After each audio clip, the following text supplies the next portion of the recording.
It's easier now? It's easier really walking. Mama, I love you so much.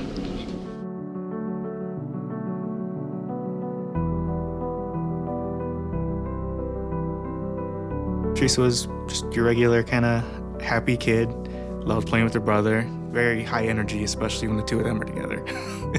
She had what we thought was the ear infection shortly after the new year, and then after a couple days of her not getting better, we found out that her appendix had ruptured. In the area where she'd had appendicitis, the infection had spread from next to the appendix through the abdominal wall, and it started to eat through the abdominal wall, and we realized it was because she had really not much of an immune system of her own. When a child has an illness with such severity and requiring such prolonged hospitalization, it definitely affects the whole family.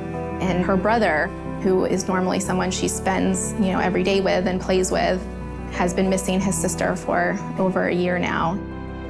Our family of 4 has been not fully together for most of this time. Our son Cruz is with the grandparents, and we've spent most of our time with Theresa because of the severity of her illness. It's definitely been a lot on my husband because he has to drive to go to work. He's often the one picking up Cruz from school, and then he comes back to the hospital in the evening and spends the evening with Theresa.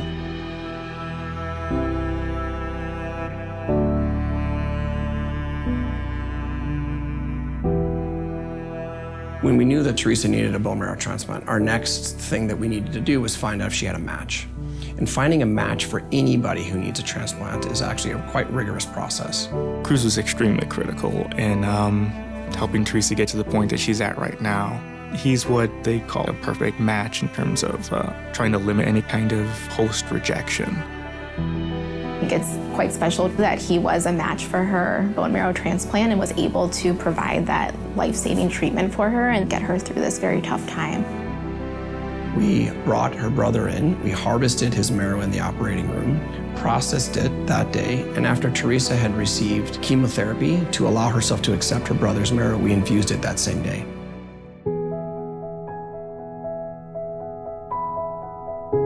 Patients come in different flavors. Some patients sort of melt and under the pressure of transplant. Theresa is tough as nails. I think we're definitely at least getting toward the first stage of this light at the end of the tunnel. It's been a long process for sure, and everybody's really helped out a lot.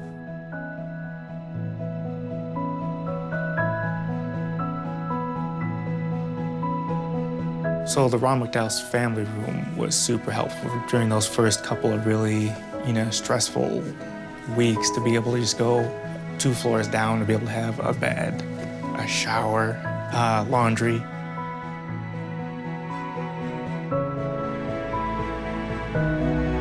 From the day that we got to Comer Children's Hospital, RMHC has been there for us to make sure that we have a place to sleep, shower, meals, and support, and they've been there with us since the beginning of this journey so that you can focus on taking care of your sick children as a priority. The Ronald McDonald House Charities allows us to hyper-focus on the patient and to get those patients better sooner than we would otherwise. It's great to have that kind of community where you're 24 hours a day for 14 months now. That I think helps just the healing too, that, everybody's rooting for you. Theresa's courage is remarkable. She has undergone an incredible number of tests and a large number of surgeries to get her to where she is today. And to see how she has remained as resilient as she has been inspiring to all of us. Through this whole process, Theresa has taught me that every day you have a choice to decide how your day is going to go, if it's going to be a good day or not a good day. And even on her hardest days, she still finds a reason to smile. So I think that's a good lesson that we can all take from her.